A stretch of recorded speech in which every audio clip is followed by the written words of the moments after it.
Hello, I'm here for a quick update before I head out for a long weekend. Tomorrow night it starts with seeing Hamilton, the musical. I'm so excited, I've been waiting a long time to see it. But before I head out for my weekend, I'm going to talk about some books that I read in the past week. So let's start with a nonfiction book called How to Be a Bouse. It's a guide to conquering life by Lily Singh. Lily is a comedian on YouTube, and she also has a second channel where she daily vlogs. And her daily vlogging voice is very similar to the voice that she writes in this book. So she writes about being a bouse, which is similar to a boss, but I'll read the definition on the back of a bouse. It's a person who exudes confidence, hustles relentlessly, reaches goals, gets hurt efficiently, and smiles genuinely because he or she has fought through it all and has made it out on the other side. And this really is about conquering whatever your goals are in any aspect of your life, though particularly she writes examples from the standpoint of a kind of a creative entrepreneurial perspective. So this book is really inspirational for sure. It makes me want to work so hard, or as Lily calls it, hustling hard.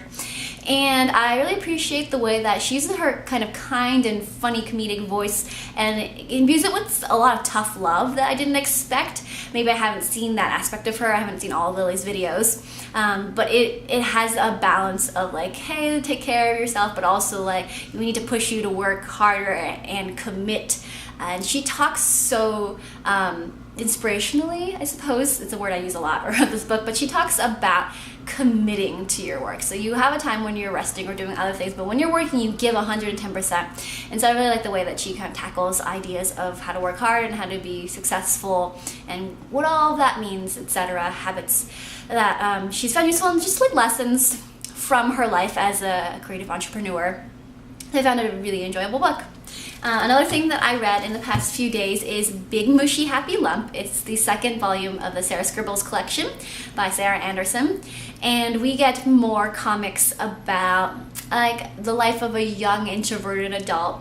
And we go real deep in this one. There are some longer form comics. They're kind of illustrated personal essays. In particular, I enjoyed the ones where she talked about social anxiety. Even though I don't have social anxiety and I'm not introverted, I still find it to be something that like resonates with me. Maybe just the way that she deals with kind of coping and resting and dealing with life. This is makes me want to just be really cozy and get in a blanket fort and enjoy a good book sort of thing, which seems like kind of a contrast to the other book I read. So these two books I read, Lily Singh talks about really working hard, but I think it's really complementary to Sarah Anderson's playing hard. Is this a work hard, play hard complementary relationship I'm seeing here? Or at least resting hard?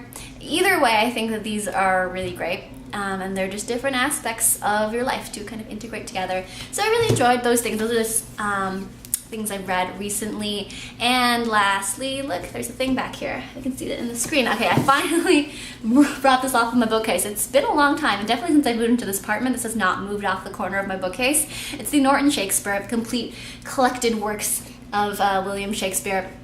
I'm just prepping for the summer season of Shakespeare in the Park. A local company is going to do Comedy of Errors and Richard II, and neither of which I've read, so I'm finally getting at the Shakespeare again. So I'm really looking forward to that.